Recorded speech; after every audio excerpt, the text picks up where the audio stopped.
బాబొస్తే సంపద సృష్టి ఇది ఎలా సాధ్యం అంటే రియల్ ఎస్టేట్ ధరలు పెరుగుతాయి అనేటటువంటి మాట మాట్లాడుతూ ఉంటారు. అది నిజమయ్యింది. ఇప్పుడు దేశవ్యాప్తంగా ద్వితీయ శ్రేణి నగరాల్లో ఇళ్ల ధరలు గణనీయంగా పెరుగుతున్నట్టు ప్రాప్ ఈక్విటీ ఏదైతే రియల్ ఎస్టేట్కి సంబంధించినటువంటి కన్సల్టెన్సీ ఏజెన్సీ చెప్తే, దీంట్లో 30 ద్వితీయ శ్రేణి నగరాల్లో రియల్ ఎస్టేట్ ధరలను ఈ సంస్థ పరిశీలించింది.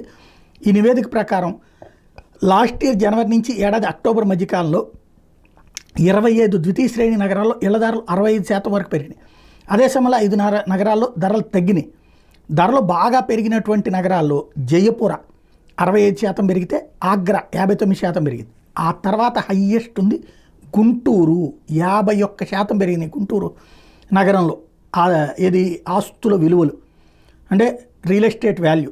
మంగళూరు 41%, చండీగఢ్ 34%. ఇది టాప్ 5లో ఉన్నాయన్నమాట. ఇకపోతే భోపాల్, మొహాలీ,